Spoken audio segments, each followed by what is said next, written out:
अगर प्रकृति नाम देना भी हो इसको तो एक विशेषण जोड़ देते हैं, कार्य प्रकृति। ये जो सत्वर स्तंभ की साम्यावस्था है ये कारण प्रकृति, और ये कहलाएगी कार्य प्रकृति। या तो कार्य प्रकृति कहते हैं या इसको विकृति कहते हैं। संस्कृत में इसको विकृति नाम बोला जाता है। विकृति का मतलब वैसे हम गलत लेते हैं, खराब चीज, लेकिन जैसे संस्कृत में यूं कहेंगे दुग्ध विकार। अब दूध में विकार नहीं, दूध से बनी हुई जितनी चीजें हैं उनको दुग्ध विकार बोलते हैं। दूध से दही बना वो दुग्ध विकार कहलाता है संस्कृत में, मावा बना वो दुग्ध विकार कहलाएगा, और कुछ भी घी बना वो दुग्ध विकार कहलाएगा। इसी तरह से इक्षु विकार, इक्षु कहते हैं गन्ने को, ईख, इक्षु से जितनी चीजें बनी है, चाहे गुड़ बना, बूरा बना, चीनी बनी, मिश्री बनी, कुछ भी बनी, वो सारी चीजें इक्षु विकार के नाम से कही जाती हैं। लेकिन इसका यह मतलब नहीं है कि जो चीजें बनी है वो खराब है, होती अच्छी हैं, वो लाभदायक होती हैं, लेकिन संस्कृत में इसको विकार शब्द से कहा जाता है, बदलाव होकर के। तो ये जो दिखाई दे रहा है इसको विकृति कहते हैं या कार्य प्रकृति कहते हैं। यहां जो कथन किया गया ये मूल प्रकृति का कथन है। तो सत्वर स्तंभ की साम्यावस्था को प्रकृति कहते हैं। ठीक है, ये मूल कारण है। और ये तीन है, इन तीन के होने से संसार में इतनी विविधता है।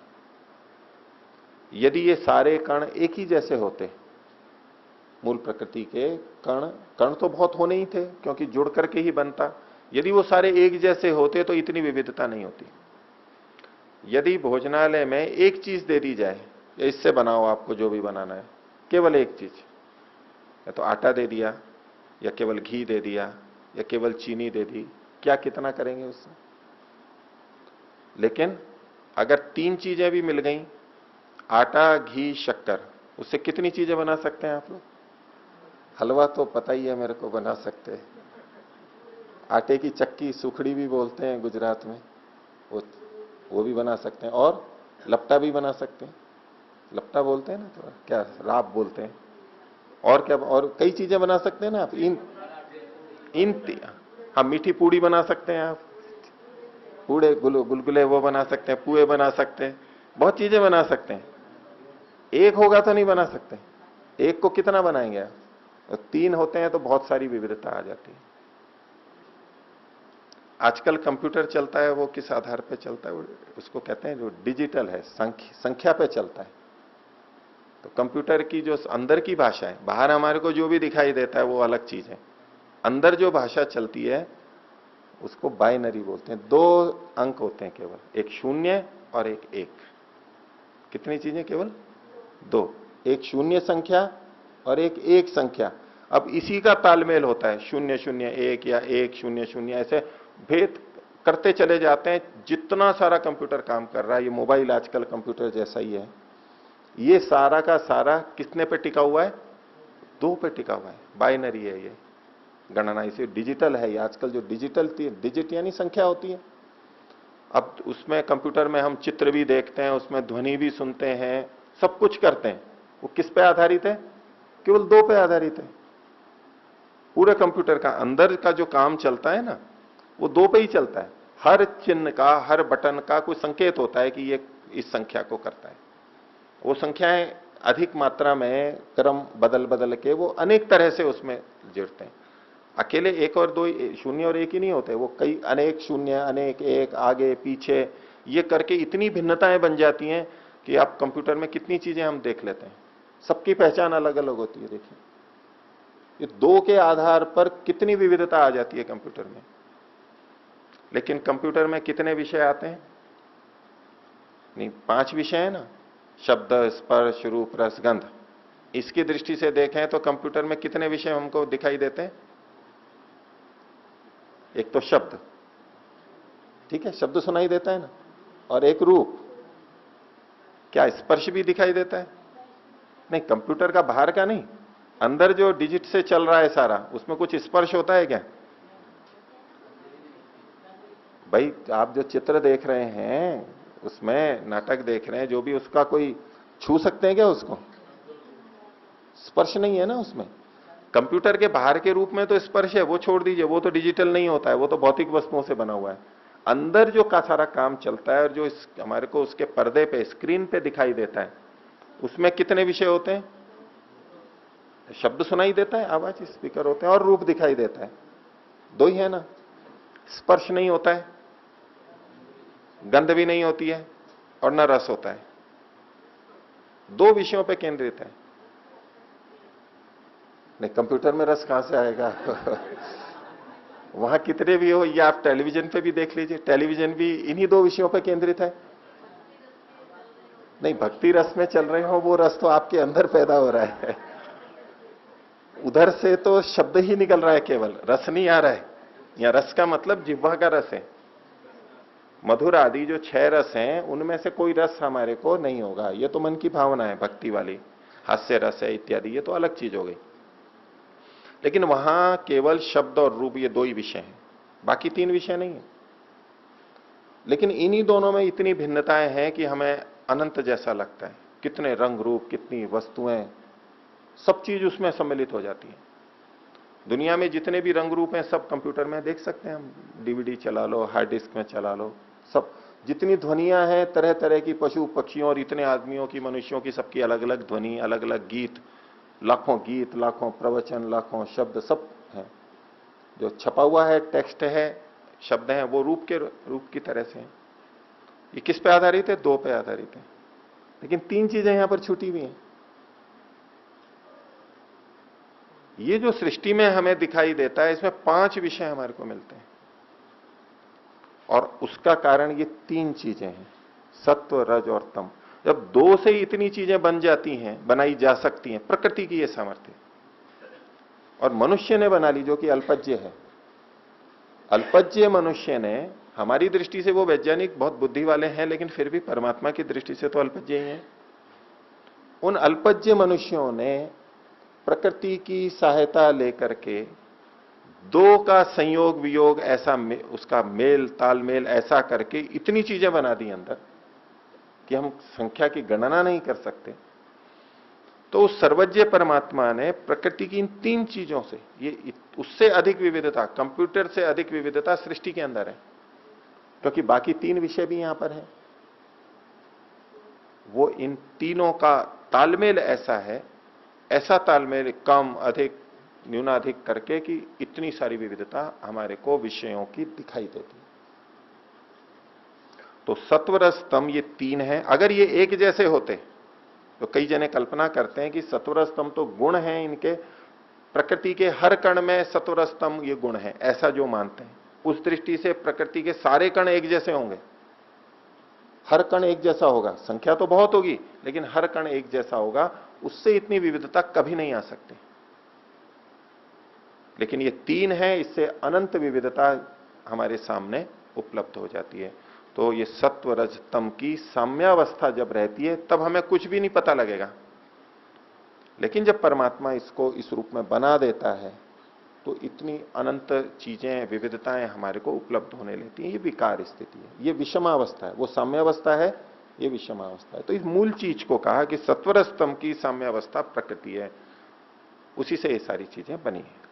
तो वो कैसे बनी है, उस क्रम में इन्होंने आगे कहा प्रकृति और प्रकृतेर महान। उस प्रकृति से सबसे पहले चीज जो बनती है वो महान नाम से कहा गया, उसको महत तत्व नाम से कहा जाता है, उसको बुद्धि तत्व के नाम से कहा जाता है। जो हमें सूक्ष्म शरीर में बुद्धि इंद्रिय प्राप्त है, एक तो गोलक बुद्धि है, ये नहीं, जो सूक्ष्म बुद्धि इंद्रिय है वो सबसे पहले वो बनती है। एक चीज बनी तो कहा प्रकृतेर महान, फिर आगे कहा महतो अहंकार। उस महतत्व से, बुद्धि तत्व से जो अगली चीज बनी वो अहंकार है। ये सब एक दूसरे से बनते चले जाते हैं। अहंकार भी एक अंतःकरण है, अंदर का साधन है। जैसे बुद्धि हमारा अंदर का साधन है, ऐसे अहंकार भी साधन है। ये सूक्ष्म इंद्रिय की बात है, स्थूल इंद्रिय की बात नहीं है। और यहां अहंकार शब्द से हमारा जो प्रचलित अहंकार है, घमंड जिसे हम बोलते हैं, उसे नहीं लेना है। मैं इतना बड़ा, इतना अच्छा, इतना धनी, इतना सुंदर इत्यादि। ये जो अपने आप को बहुत अधिक मान लेना है, वो जो घमंड है, वो ये अहंकार नहीं है। वो घमंड भी अहंकार कहलाता है, वो विकृत अहंकार है, गलत है वो। और जो उचित अहंकार होता है, स्व की अनुभूति की मैं ऐसा हूं, ये वस्तु ऐसी है, हर वस्तु अपने अस्तित्व को प्रकट कर रही है, ये जो चीज है, और जिस अंतःकरण के माध्यम से, सहायता से हम ये अनुभव, अपने अस्तित्व का बोध कर पाते हैं, मैं हूं, इसमें कोई घमंड नहीं है, ये सहजता से, सरलता से बात है, ये कोई घमंड की बात थोड़ा है। हाँ, कोई उसको उस रूप में कहे कि मैं हूं यहां पर, तुम ऐसा काम कैसे कर सकते हो, मेरे सामने ऐसे कैसे बोल सकते हो। अब ये जो मैं हूं करके कह रहे हैं, ये तो घमंड आ जाएगा, ये अलग चीज हो गई। लेकिन सामान्य रूप से हम कह रहे हैं हाँ मैं हूं, आप भी कहेंगे कि मैं यहां हूं, उसको कौन नकारेगा। ये जो सामान्य इस तरह का कार्य होता है हमारा, मैं देख रहा हूं, मैं सुन रहा हूं, ये जो साथ में जुड़ा हुआ होता है, ये अहंकार अंतःकरण की, इंद्रिय की सहायता से हो कर पाते हैं, वो ये दूसरा उत्पन्न होता है। तो मैं तो अहंकार। आगे कहा अहंकारात पंच तन्मात्राणी उभयम इंद्रियम। अब एक अहंकार से कई चीजें बनेगी। पहले सत्वरस्तम तीन थे, उनसे एक ही तरह की चीज महतत्व बुद्धि तत्व बना, उससे एक ही तरह की चीज अहंकार बना। अब उस अहंकार से 16 चीजें बनती हैं। अब यहां पर भेद बहुत आ गया। ये जो अहंकार था, अहंकार में भी तीनों गुण विद्यमान हैं। पीछे महतत्व बुद्धि तत्व था, उसमें भी तीनों गुण विद्यमान है, सत्वरस्तम घुले मिले हैं। अब जो अहंकार है, अहंकार भी सात्विक अहंकार होता है, जिसमें सत्वगुण की प्रधानता होती है, राजसिक होता है और तामसिक होता है। उसके तीन भेद हैं, यहां इस सूत्र में नहीं बताए गए, लेकिन आगे एक प्रसंग आएगा। सात्विकम एकादशकम प्रवर्तते वैकृतात् अहंकारात। वैकृत अहंकार से, वैकृत मतलब सात्विक अहंकार से, आगे एक सूत्र आएगा, उसको ध्यान में रखते हुए हम यहां पर बात समझ सकते हैं कि अहंकार के भी तीन भेद हो गए। यद्यपि सब अहंकारों में तीनों सत्वरस्तम हैं, लेकिन एक में सत्वगुण की प्रधानता है, एक में रज की, एक में तम की।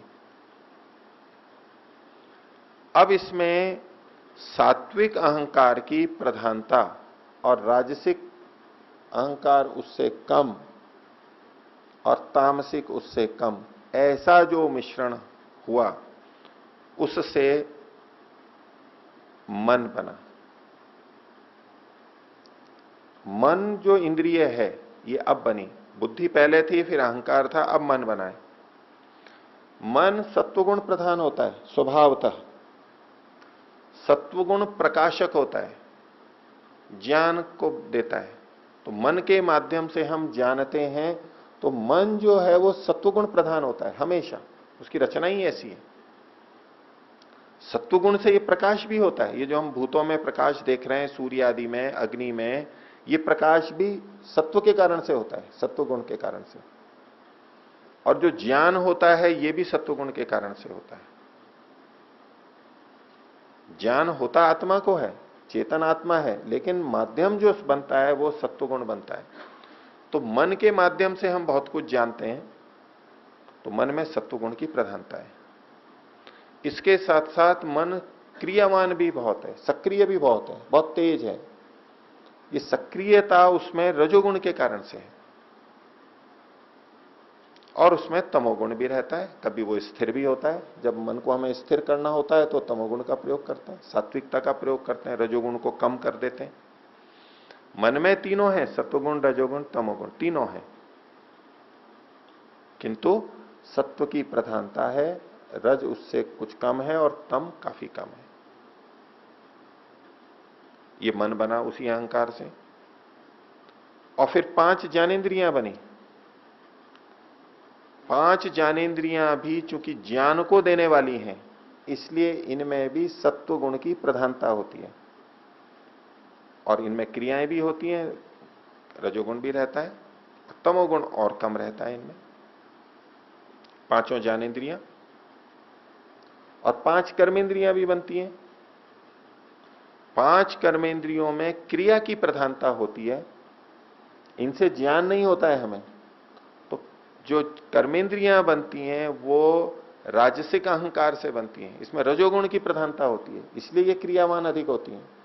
इनमें थोड़ा तमोगुण भी होता है, थोड़ा सत्वगुण भी होता है, लेकिन रजोगुण की प्रधानता होती है इनमें, इसलिए ये क्रियाशील होती है।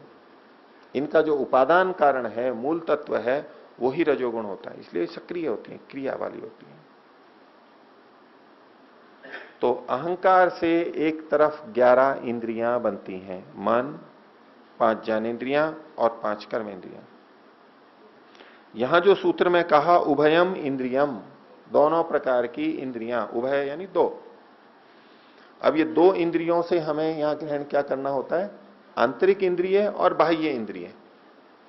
ये जो मैंने 11 इंद्रियां आपके सामने बोली, इसमें मन आंतरिक इंद्रिय है और बाकी 5 ज्ञानेंद्रियां और 5 कर्मेंद्रियां बाह्य इंद्रियां कहलाएंगी। तो ये उभयम इंद्रियम में 11 चीजों की गणना की जाती है, और इसकी पुष्टि आगे सूत्र से भी होती है। 63वां सूत्र आएगा, बाह्याभ्यंतराभ्याम तैश्य अहंकारस्य। ये बाह्य और आभ्यंतर, उभय का मतलब बाह्य और आभ्यंतर लेना होता है, जबकि सूत्र में कुछ नहीं लिखा है। हम इंद्रियों को दो ढंग से देखें तो यूं भी कर सकते हैं, ज्ञानेंद्रियां और कर्मेंद्रियां, दोनों प्रकार की इंद्रियां माना, ज्ञानेंद्रियां और कर्मेंद्रियां। तो उभयम इंद्रियम इस शब्द से यदि हम 5 ज्ञानेंद्रियां 5 कर्मेंद्रियां लेंगे तो मन छूट जाता है, और ये जो गणना है 25 तत्वों की, उसमें से एक संख्या कम हो जाएगी। इसलिए उभयम इंद्रियम का मतलब ज्ञानेंद्रिय और कर्मेंद्रिय, जैसा हम सुनते रहते हैं कि दोनों प्रकार की इंद्रियां, यानी ज्ञानेंद्रिय कर्मेंद्रिय, ऐसा यहां नहीं लेना है।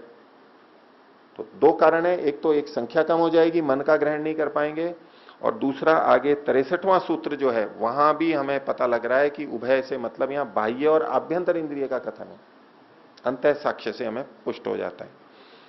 तो अहंकारात पंच तन मात्राणी उभयम इंद्रियम। तो ये जो उभयम इंद्रियम 11 इंद्रियां आपके सामने रखी, इनमें कुछ में सत्वगुण की प्रधानता है और कुछ में रजोगुण की प्रधानता है। अब इसी अहंकार से 5 तन्मात्राएं भी बनती हैं, जिनको सूक्ष्म भूत भी कहते हैं, और इन तन्मात्राओं के आगे एक एक विषय का नाम कर देते हैं। शब्द तन्मात्रा सबसे पहले, स्पर्श तन्मात्रा दूसरी, रूप तन्मात्रा तीसरी, रस तन्मात्रा तीसरी चौथी, और गंध तन्मात्रा पांचवी। ये 5 तन्मात्राएं, जो 5 विषय हैं, शब्द स्पर्श रूप रस गंध, इनके आगे तन्मात्रा तन्मात्रा शब्द जोड़ दीजिए, ये 5 बने। इनमें गुणों की, अपने अपने गुणों की प्रधानता रहती है, इसमें अपना एक एक गुण रहता है, और पिछले भी आते हैं, लेकिन मुख्य एक गुण रहता है। इनका निर्माण तामसिक अहंकार की प्रधानता से होता है। इन तन्मात्राओं में भी तीनों गुण हैं, सत्व रज तम, किंतु इनमें सत्व की न्यूनता रहती है, तम की प्रधानता रहती है, रज भी इनमें रहता है। और इन 5 तन्मात्राओं में भी सत्वरज तम की मात्रा भिन्न भिन्न रहती है, इसीलिए इनके रंग रूप अलग अलग हैं। अब अग्नि में प्रकाश गुण अधिक है, वहां सत्वगुण अपेक्षा से पृथ्वी की अपेक्षा अधिक होता है। पृथ्वी स्थिर होती है, इसमें तमोगुण अधिक है। जल चंचल होता है, चलायमान होता है, उसमें रजोगुण की अधिकता है। वायु भी चलायमान होती है, उसमें रजोगुण की अधिकता है। आकाश में सत्वगुण की अधिकता मानी जाती है। तो ये 5 तन्मात्राएं बनी हैं, इन सब में वैसे तो तमोगुण की प्रधानता है। जैसे इंद्रियों के प्रसंग में हमने देखा था, मन और ज्ञानेंद्रियों में सत्वगुण की प्रधानता है, कर्मेंद्रियों में रजोगुण की प्रधानता है, ऐसे तन्मात्राओं में तमोगुण की प्रधानता रहती है। लेकिन फिर भी इनमें आपस में तमोगुण की प्रधानता होते हुए भी अन्य गुण भी प्रधानता से रहते हैं, वो भिन्नता इनमें रहती है। तो जो तामसिक अहंकार है उससे, और अन्य भी गुण उसमें रहते हैं, अन्य रज और सत्व भी, लेकिन तम की प्रधानता होते हुए 5 तन्मात्राएं बनती हैं। तो अहंकारात पंच तन्मात्राणी उभयम इंद्रियम। अब जो 11 इंद्रियां बनी थी, सूक्ष्म इंद्रियां, उनसे अब नई चीज कुछ भी नहीं बनेगी। ये जो अभी बदल रहा था इसको तत्वांतर बोलते हैं। भिन्न भिन्न नए नए तत्व बनते जा रहे हैं। अब ये जो 11 इंद्रियां बनी थी अहंकार से एक तरफ, उनसे अब कोई दूसरी चीज नहीं बनेगी, कोई नया तत्व नहीं बनेगा। हां, वो आपस में मिलकर के सूक्ष्म शरीर बनाने में सहायक बनती हैं, लेकिन नया तत्व नहीं बनेगा। उनके मिलने से हमारा शरीर बनता है, लेकिन नया तत्व नहीं बनेगा। अभी तक जो बन रहा था ये नया नया तत्व बन रहा था, तत्वांतर बोलते हैं इसको। लेकिन जो 5 तन्मात्राएं बनी हैं, अभी उनसे एक तत्वांतर और होना है, नई चीज बनती है। तो 5 तन्मात्राओं से, इन्होंने जो आगे लिखा, तन्मात्रे पे स्थूल भूतानी, तन्मात्राओं से 5 स्थूल भूत बनते हैं। ये नए तत्व बन रहे हैं, स्वतंत्र तत्व बन रहे हैं। और वो 5 तत्व कौन से हैं? 5 महाभूत कौन से हैं?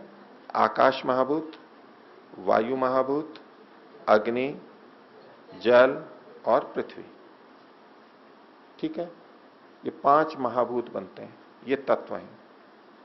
अब यहां ये भी ध्यान रखना है कि यहां पर वायु आते ही ये जो वायु हमें दिखाई दे रही है इसी को हम वायु तत्व मान लें, ऐसा नहीं है। अग्नि आया है तो जो अग्नि हमें दिखाई दे रही है यही वो अग्नि तत्व है। वायु, जल आया, पृथ्वी आई, तो जैसे वायु में अनेक कण हैं अलग अलग तरह के, एक जैसे थोड़ा है ये जो हमें 5 महाभूत दिखाई देते हैं, ये तो जो मूल 5 महाभूत हैं उनके भी आपस में मिश्रण के बाद में बने हैं। जो 5 तन्मात्राओं से 5 महाभूत बने हैं, उन 5 महाभूतों में भी आपस में मिश्रण होकर के ये चीजें बनी हैं।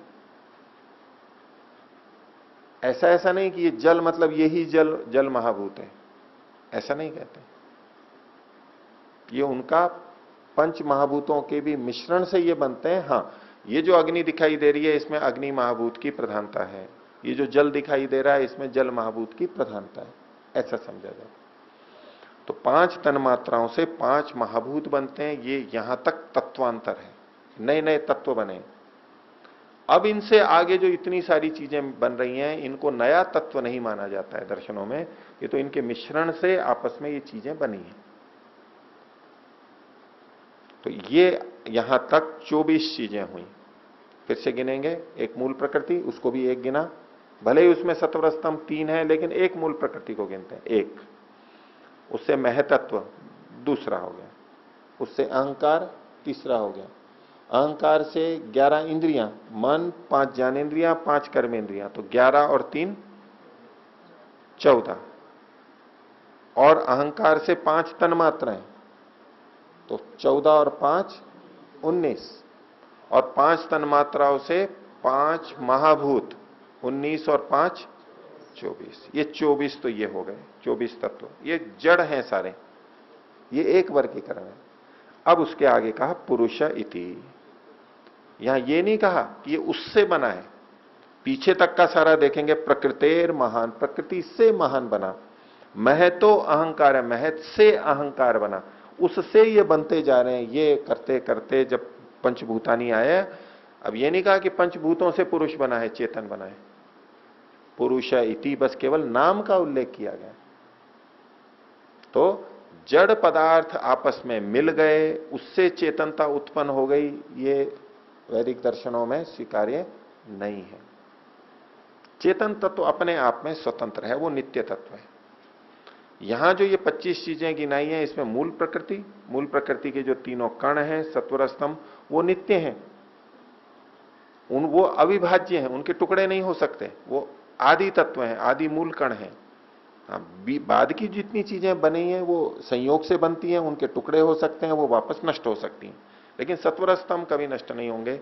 इसी तरह से पुरुष यानी चेतन आत्मा, और इसको पुरुष शब्द से यहां पर परमात्मा का भी ग्रहण करते हैं, वो पुरुष चेतन परमात्मा भी, ये दो भी इसके अंदर गृहीत कर लेते हैं।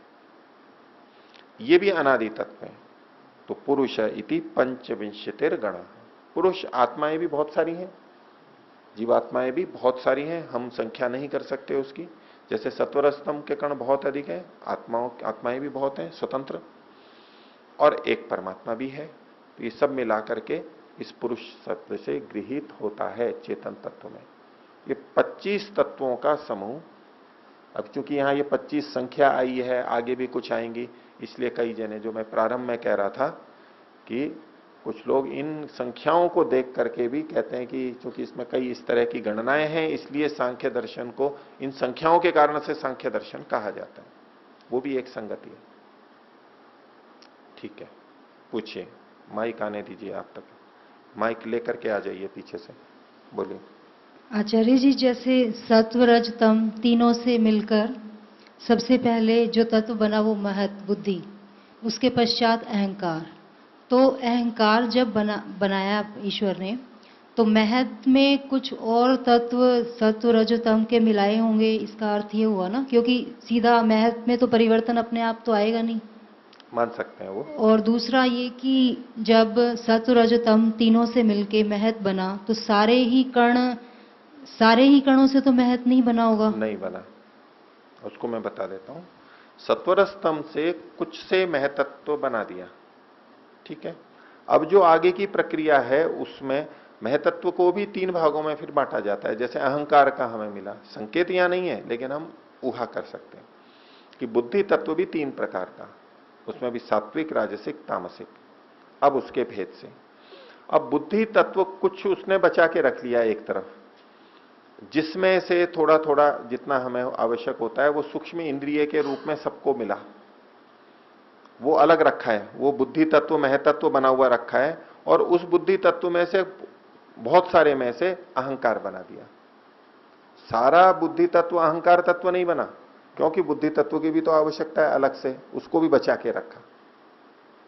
जैसे आटा सेक लिया और आटा सेक करके कुछ सिके हुए से कुछ चीज बना ली, पंजरी वगैरह, और कुछ आटा सिका हुआ रख लिया, उससे कुछ दूसरी चीज बना ली। ऐसे महतत्व जो बनाया सबसे पहले, उसमें सब जीवात्माओं को सूक्ष्म शरीर में बुद्धि तत्व देने के लिए वो तो एक अलग रखा, और बाकी का जो था उससे अहंकार बनाया।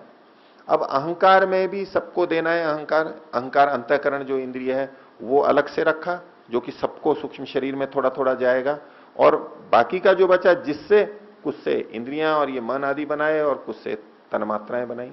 ऐसे तो ये एक इतना स्पष्ट उल्लेख नहीं मिलता है इसमें कि इसमें सत्वर स्तंभ बचा के रखे थे और फिर उसको भी मिला मिला करके किया, ऐसा स्पष्ट संकेत कुछ नहीं है। लेकिन चाहे तो एक संभावना के रूप में मान सकते हैं उसको। बोलिए। जो हमारे मन में हम बोलते हैं सत्व गुण, रजोगुण और तमोगुण, अभी सत्व गुण है, अभी रजोगुण की प्रधानता है, तो इसका अर्थ ये हुआ कि जो मूल प्रकृति है सत्व रज तम, तीनों अलग अलग भी हमारे मन में विद्यमान होते हैं, या महत से शुरू होता है? देखिए, ये निर्माण प्रक्रिया तो ये यहां बताई वैसे ही सात्विक अहंकार से, और राजसिक भी साथ में, तामसिक अहंकार कम रहता है, इससे मन बना है। अब मन में सत्वर स्तंभ तो है, भिन्न भिन्न चरणों में बदलते बदलते बदलते वो मन के रूप में आए, भगवान ने, परमात्मा ने मन को बना दिया। अब ये जो बना हुआ मन है, इसमें सत्वर स्तंभ तीनों है। इसके लिए एक शब्द प्रचलित रहता है कि समस्त कार्य जगत त्रिगुणात्मक है। त्रिगुण ही वही है सत्वर स्तंभ। ये तीनों गुण सब में है, ये तीनों तत्व सब में है, कोई ऐसी चीज नहीं है जिसमें ये तीनों ना हो, लेकिन कम या अधिक है। तो हमारे मन में भी ये तीनों हैं, तीनों हैं।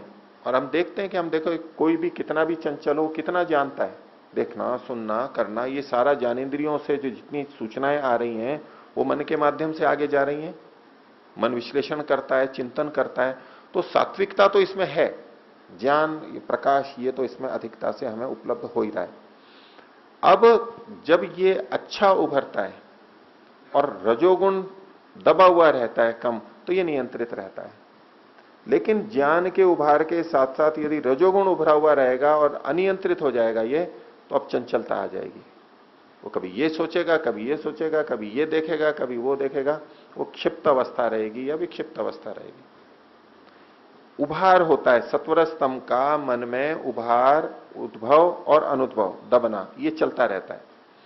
और मन में ही जब तमोगुण उभर जाएगा, सत्वगुण नीचे आ जाएगा, रजोगुण नीचे आ जाएगा, तमोगुण अगर उभार में आ गया तो हम सोते हैं।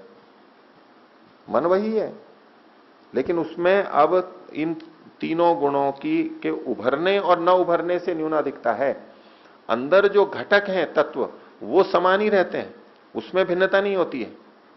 उनका उभरना और न उभरना ये अंतर होता है। इसको यूं समझिए कि एक समूह बैठा हो, उसमें बच्चे भी हैं, युवक भी हैं, वृद्ध भी हैं, महिलाएं हैं, पुरुष हैं, सब बैठे हैं। अब एक दृष्टि से तो यूं समान है, मान लो जैसे भी हैं। अब मान लीजिए कोई ऐसी बात बोली गई जिससे बच्चे खूब हंसने लगे, चिल्लाने लगे, बाकी को हंसी चिल्लाना कुछ नहीं हो, वो शांत बैठे हैं, तो कैसा लगेगा? क्या उभर गया? बच्चों की आवाज, वो खड़े हो जाएंगे, उछलेंगे, कूदेंगे, जैसे उनका उभार आ गया। बाकी की आवाज दब गई, औरों की आवाज भी थी लेकिन दब गई।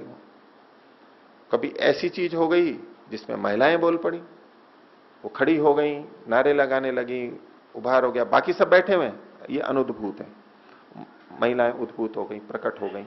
तो समूह वैसा का वैसा ही है, संख्या वैसी की वैसी है, लेकिन कभी कोई अधिक बोलता है, कभी कोई अधिक बोलता है, ऐसे उतार चढ़ाव, उद्भव और अनुद्भव होता रहता है।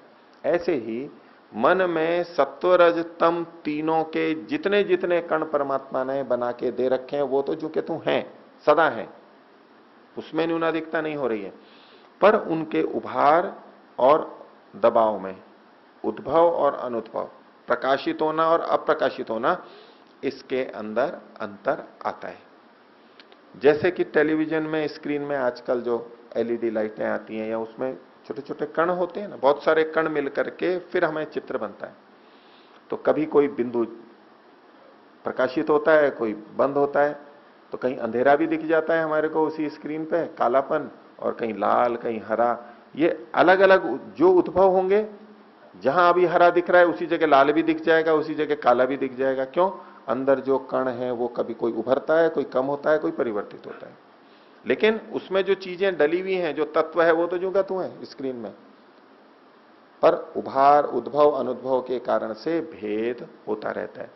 ऐसा ही समझ सकते हैं मन के अंदर सत्वर स्तंभ तीनों हैं, उनकी सत्व की प्रधानता है, रज उससे कम है और तम उससे भी कम है संख्या की दृष्टि से, मात्रा की दृष्टि से, लेकिन उनका उभार ऊंचा नीचा होता रहता है। इसी को हम कहते हैं कि अभी चित्त की सात्विक स्थिति है, अभी चित्त की राजसिक स्थिति है, अभी तामसिक स्थिति है। हम कह देते हैं इसके मन में तमोगुण अधिक है। अधिक है का मतलब है उसका उभार अधिक रहता है। कण की दृष्टि से, मात्रा की दृष्टि से तो सत्व ही अधिक रहता है हमेशा। इसमें सात्विकता अधिक है, इसमें राजसिकता अधिक है, ये उभार आदि के कारण से हम बोलते हैं। पूछिए। ईश्वर ने महत का कुछ अंश बचा के रखा कि जीवात्माओं को जब शरीर देंगे तो उसमें बुद्धि का तत्व देना पड़ेगा थोड़ा, तो ऐसे ही क्या सत्व रजतम मूल रूप में भी ऐसे रखा जाता है? एक परिकल्पना ऐसी भी कुछ लोग करते हैं, इसका कोई शब्द प्रमाण नहीं है। नहीं, उसमें आनंदमय कोश जो आता है एक, उसमें लिखा होता है कि प्रकृति कारण रूप में, सत्व रजतम तम कारण रूप में, तो इसका अर्थ हुआ कि सत्व रजतम मूल रूप में आनंदमय कोश में विद्यमान रहते हैं। उहाय है, कह सकते हैं आप, उसमें उसके निश्चयात्मक मेरी स्थिति नहीं है कुछ कहने की उसके लिए। धन्यवाद आचार्य। इनको दे दीजिए। ओम। बोलिए। ये 3-4 छोटी छोटी शंकाएं हैं। जैसे आपने बताया सत्व रज तम की साम्य अवस्थाओं में अलग अलग जो तीनों तत्व असंख्यात हैं, सत्व की कोई गिनती नहीं है, लेकिन क्या परमात्मा की दृष्टि से ये पूरे मतलब तीनों बराबर हैं?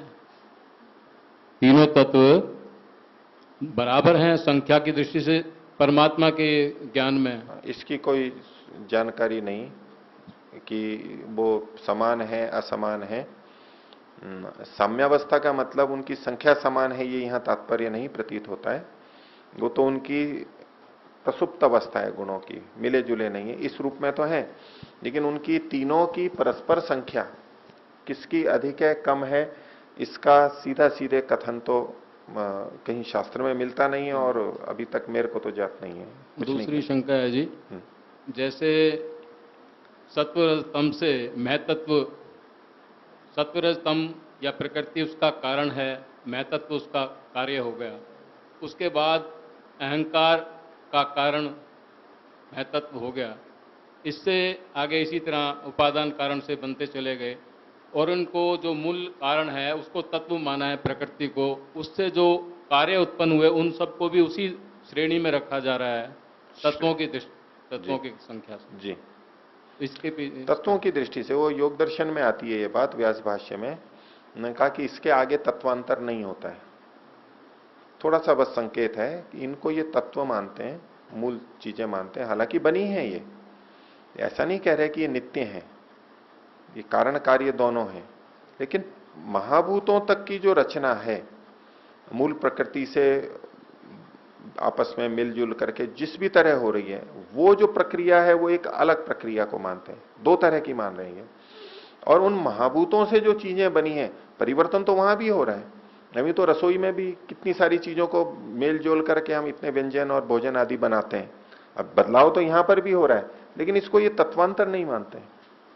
तत्वांतर पंच महाभूत तक का है। ये जो प्रक्रिया बदलाव की है उसको ये अलग कोटि में रख रहे हैं, और महाभूतों से मिलकर के जितनी भी अब ये सारी चीजें मिल रही हैं, बन रही हैं, हम लौकिक दृष्टि से इनको भले ही तत्वांतर बोलते हैं, लेकिन शास्त्र इनको अलग वर्गीकरण कर रहे हैं।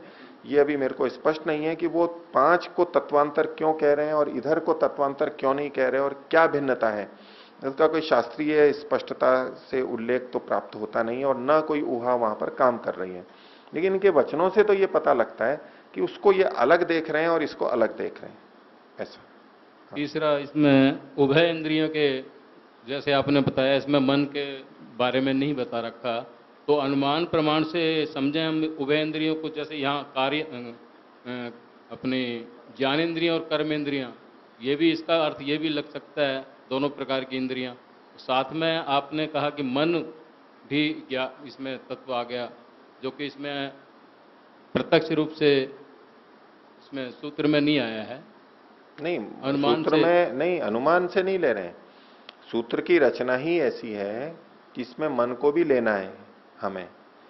उभयम इंद्रियम से केवल ज्ञानेन्द्रिय कर्मेंद्रिय लेंगे तो समस्या आएगी, लेकिन अंतः साक्ष्य से हम जब बाह्य और आभ्यंतर ये अर्थ लेते हैं उभय का, तो कोई दिक्कत नहीं है, मन आ जाएगा। और अगर ज्ञानेन्द्रिय कर्मेंद्रिय भी लेना है तो उसकी एक अलग संगति है कि ज्ञानेन्द्रियां भी ले ली, कर्मेंद्रियां भी ले ली, और मन उभयात्मक है, वो ज्ञानेन्द्रिय और कर्मेंद्रिय दोनों है, उसका भी ग्रहण कर लिया।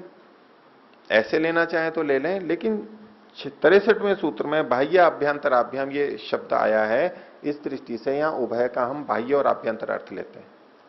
ठीक, अभी एक छोटी शंका हो रहा है इसी से संबंधित।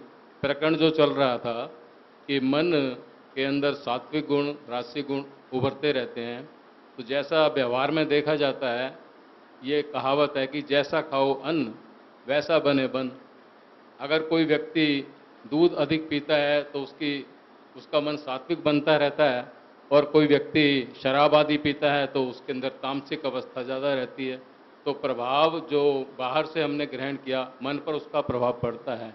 आपने कहा जैसे कि ये तीनों तत्वों से बना है, जिसमें सात्विक गुण ज़्यादा है मन पर, लेकिन बाहर के हमारे भोजन से उस पर जो प्रभाव पड़ता है और उससे वो ग्रसित हो जाता है, इसके बारे में थोड़ा स्पष्टीकरण। जी, तो इन इंद्रियों को हम दो भागों में बांटते हैं, एक सूक्ष्म इंद्रिय और एक स्थूल इंद्रिय। ठीक है, यहां जो चर्चा चल रही थी मन की, ये सूक्ष्म इंद्रिय की बात है। और जो अन्न से भोजन से हमारे पर प्रभाव पड़ता है, हमारे मन पर, वो मन गोलक पे प्रभाव पड़ता है, उससे स्वभाव पे तो प्रभाव बन जाता है। दो इंद्रियों को अलग अलग देखिए, आपको जो विरोध दिखाई दे रहा है, एक तरफ मैंने कहा कि मन में कोई परिवर्तन नहीं आएगा रचनागत, दूसरी तरफ भोजन से प्रभाव पड़ रहा है।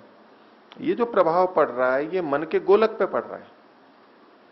ये जो प्रभाव पड़ेगा वो बुद्धि के गोलक पे पड़ेगा। ये जो खोपड़ी के अंदर जो हमारा एक मांस का लोथड़ा है, एक तरह से हम कह सकते हैं ये शरीर का ही भाग है, जिसको हम गोलक कह रहे हैं, स्थूल इंद्रिय कह रहे हैं, यहां प्रभाव डालता है वो।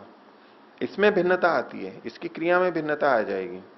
वो स्वभाव में जो आप तमोगुण में जा रहा है, नशे में जा रहा है, जागरूक है, ये जो सारा का सारा ये गोलक के भेद से है।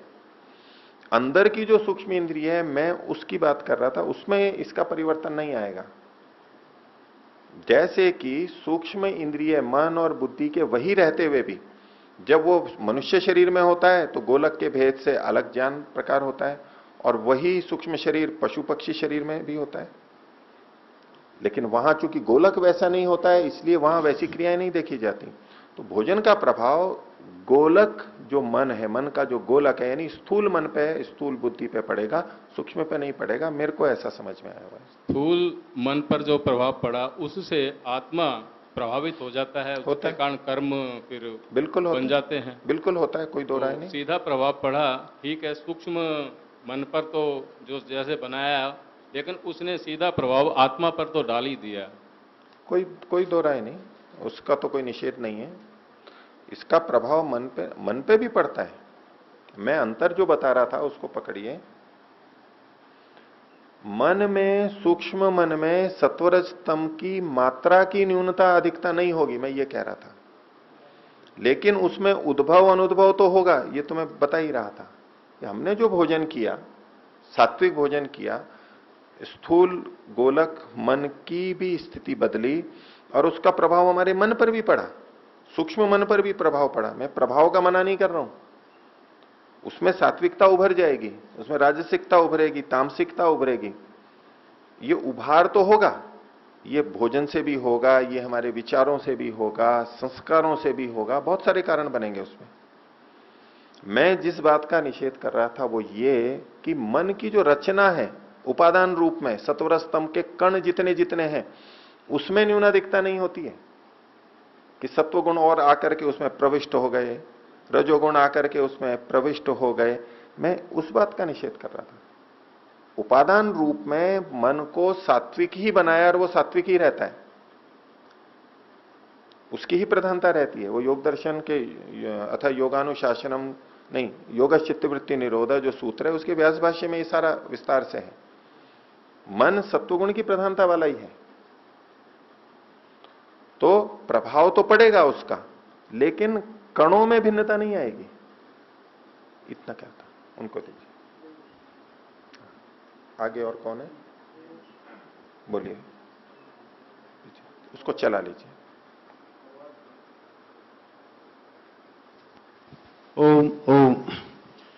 आचार्य जी, ये जो तीन गुण हैं जी, सत्व रज और तम, प्रकाश क्रिया स्थिति शीलम, तो दो तो समझ में आ रही। जो स्थिति का जो अर्थ है जो तमोगुण से है, ये स्थिति थोड़ा समझा दो जी। जो इन्होंने उल्लेख किया, ये सत्वर स्तंभ के जो अलग अलग धर्म हैं, ये योग दर्शन का भी सूत्र है। इस तरह प्रकाश क्रिया स्थितिशीलम भूतेन्द्रियार्थम भोगापवार्थार्थम दृश्यम। तो प्रकाश को सत्व से जोड़ा गया है, और वो प्रकाश दो तरह का, जैसे मैंने कहा था, एक तो ज्ञानात्मक और एक ये भौतिक प्रकाश, वो दोनों आएंगे। दूसरा है क्रिया, जितनी भी क्रियाएं हो रही हैं हमारे शरीर में, प्रकृति में, वायु में, अग्नि में, ये जो क्रियाएं हो रही हैं, ये लोक लोकांतर घूम रहे हैं, ये सारे रजोगुण की क्रिया के कारण से। अब तमोगुण को कहा स्थितिशील। स्थिति का मतलब है जो जैसा है उसको वो रोकता है। जैसे किसी की कोई चलायमान हो तो कह रहे हैं ये स्थिर नहीं है, और जो का तू हो गया तो कहेंगे ये स्थिति बन गई है, स्थिर बन गया। जैसे हम आसन की स्थिति बनाते हैं, यानी रुकावट करता है, वो रोकता है। तो अब जैसे हमारा शरीर है, अब शरीर हमारा बढ़ रहा था बचपन से, लेकिन एक सीमा पे जाकर के वो रुक गया।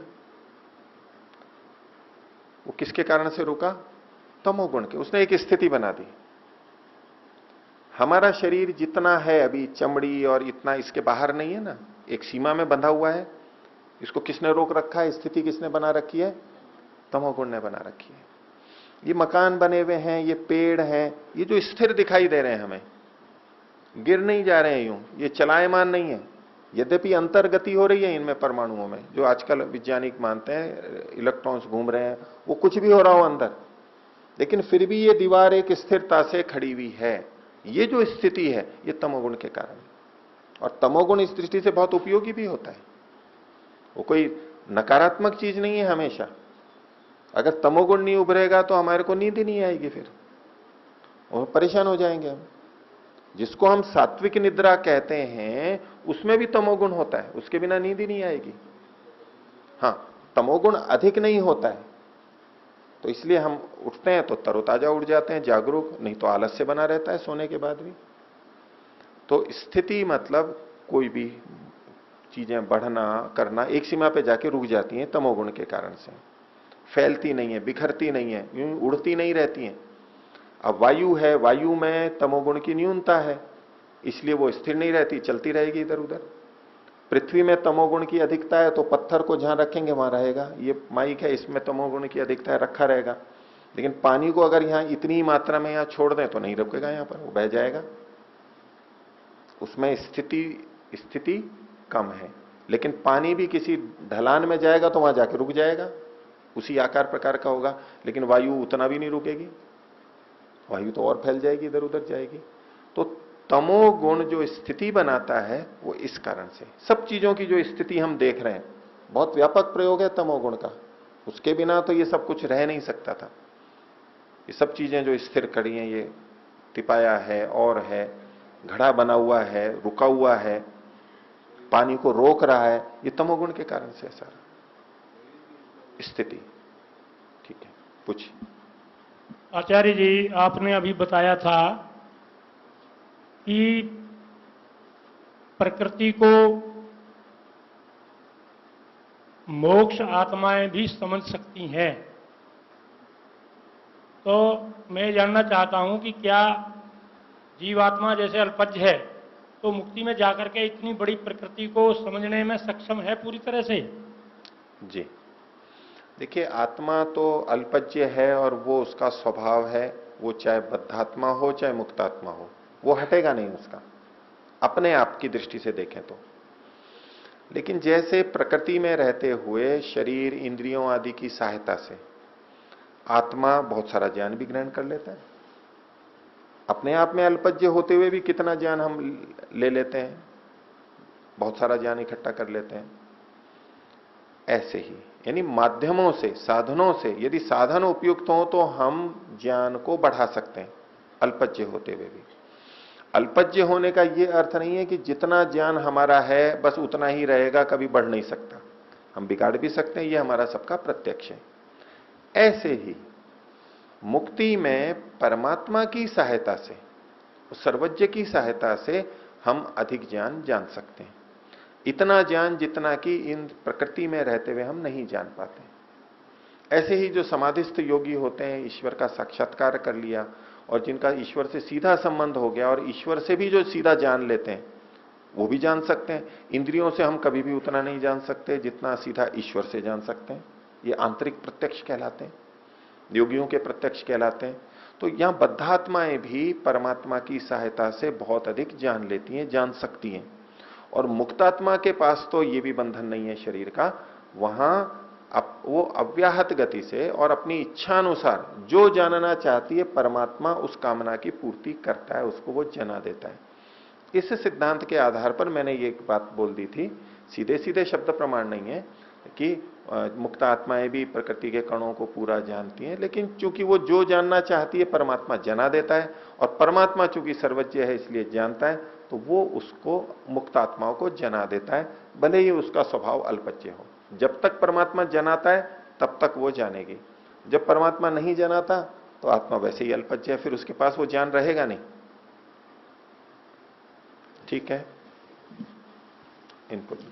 आचार्य जी, अभी आपने बताया कि मस्तिष्क या जो मन का स्थूल मांस का लोथड़ा है कपाल में है, तो अपना यक्ष मन और देव मन वही है, वही मानेंगे। तो ये जो हीवड़ा है या जिसको भाव मन कहते हैं, वो हम अधिकतर हृदय के सामने यहाँ से सीने पे हाथ रखते हैं, तो क्या उसका स्थान वहां है, सूक्ष्म मन है वो? हाँ, वैसे तो अधिक प्रबल वो सूक्ष्म मन है। अधिक प्रबल पक्ष तो यही है कि वो मस्तिष्क में यहीं पर ही रहेगा, इस मांस के लोथड़े में, हमारे कपाल के नीचे ही रहेगा। पर हमारे उन विचारों का प्रभाव हमारे हृदय पे पड़ता है, धड़कन बढ़ती है, शांत होती है, और हम भावों को यहां भी करते हैं, ये सब करते हैं। ठीक है, ये थोड़ा विचार का विषय रहता है, लेकिन ये जो सारा का सारा होता है वो केंद्र ऊपर है। कि अनुभव से तो महसूस यही होता है कि हृदय में भाव मन है। ठीक है, उसको मान लेते। ये तो इसका मतलब ये भी हुआ कि आनंदमय कोश यहां ज्यादा नजदीक है। ये मैं निर्णयात्मक रूप से नहीं कह सकता है, मेरे को निश्चय नहीं है इसका। इसमें बहुत अधिक अलग अलग मान्यताएं हैं, अलग अलग शब्द मिलते हैं, उसमें कोई निश्चित नहीं हुआ। तो समय तो आपका हो रहा है योग, आज कोई नया सूत्र तो हुआ नहीं है इस कक्षा में, दीजिए उनको। आपके पास जो पुस्तक है आचार्य आनंद प्रकाश जी वाली, इसके ऊपर जो चित्र बना हुआ है वो ये इसी सूत्र को है, नीचे उन्होंने लिख भी रखा है उसको, संख्या को। तो उसको थोड़ा एक काल्पनिक रूप से थोड़ा समझाने के लिए उन्होंने ये चित्र बनाया है, और इसमें दोनों प्रक्रियाएं बताई हैं।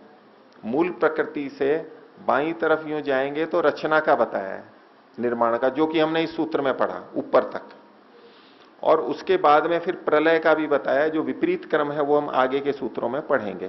तो इसको आप और बाद में देख लीजिएगा, पूछिए। ओम आचार्य जी प्रणाम। ये इसका अहंकार के बारे में बताया कि इससे दूसरे और अपने अस्तित्व का बोध होता है, तो क्या बुद्धि निश्चित नहीं कर सकती महत्व अपना अस्तित्व और दूसरे का? नहीं, बुद्धि जो है वो हमें विवेक कराती है, निर्णय करती है, बुद्धि निर्णय का कारण बनती है, लेकिन जो हमें ये बोध होता है अपनेपन का, उसमें अहंकार, अहम मने मैं, कार, अहंकार, जो ये जो स्वत्व की अनुभूति होती है हमें आत्मा को, वो अहंकार अंतःकरण के माध्यम से होती है। हम जितने कार्य करते हैं, जैसे कि आप अभी प्रश्न पूछ रहे हैं, तो इसके साथ साथ आपको ये भी आपको जान है कि मैं पूछ रहा हूं, आपको ये भी जान हो रहा है कि मैं सुन रहा हूं। अब इसमें जो ये मैं साथ में जुड़ रहा है, मैं पूछ रहा हूं, मैं सुन रहा हूं, मैं देख रहा हूं, तो देखना एक अलग क्रिया है, देखना चल रहा है, लेकिन इसके साथ साथ जो हमें अपना बोध हो रहा है, ये अहंकार इंद्रिय के माध्यम से हो रहा है। बुद्धि से ही तो निश्चित हो रहा मुझे कि मैं बोल रहा हूं। नहीं, मैं इसको आप स्थूल रूप से कहेंगे तो बुद्धि में मान लीजिए, वो तो अंतःकरण मात्र के लिए कथन आ जाता है बुद्धि का, हो अंदर से रहा है, लेकिन निश्चय हम कर रहे हैं, लेकिन ये जो स्व की अनुभूति हो रही है साथ में, ये अहंकार के माध्यम से मानी जाती है। ठीक है, तो अंतिम प्रश्न उनको पीछे दीजिए। हाँ आचार्य जी, जो आपने बोला जैसे आत्मा मुक्ति में रहती है तो उसको ईश्वर काफी नॉलेज देता है, तो वो जब मुक्ति के बाद फिर वो नॉलेज जाता कहाँ पे है? जी, तो जैसा अभी मैंने पीछे कह रहा था कि जब तक परमात्मा देता रहता है तब तक उसके पास में रहता है। आत्मा के पास संचित करने के लिए तो कोई वहां साधन है नहीं जी। या लोक में तो मन, इसमें सब ये संस्कार रहते हैं तो संचित रहता है जो हमने, फिर हम उसको स्मरण कर लेते हैं। मुक्ति में तो बस क्या कहते हैं, नगद सौदा है, अभी मिल रहा है, और जब परमात्मा हटा लेगा समाप्त, खाली जो है हम अपने तो वैसे ही अल्पज रहेंगे। इसलिए मुक्ति का जो ज्ञान है, अब जब वो आत्माएं जन्म लेती हैं उनको उसका कोई स्मरण नहीं रहेगा। तो उसका लाभ क्या हुआ फिर गुरु जी? उस समय में लाभ हुआ, वो जो उसकी रिसर्च R&D होगी वो सब वहीं रह जाएगी? बस वो वहीं रहेगी। उस समय वो जो इच्छा करता है वो पूर्ति होती है ज्ञान की, और आनंद में रहता है, और कोई उसको दुख नहीं होता है, अव्याहत गति से गमन करता है, तो त्रिविध दुखों की अत्यंत निवृत्ति को लंबे काल तक भोगता है, सुख को भी भोगता है, इतना ही। धन्यवाद। प्रणव तो नहीं। ओ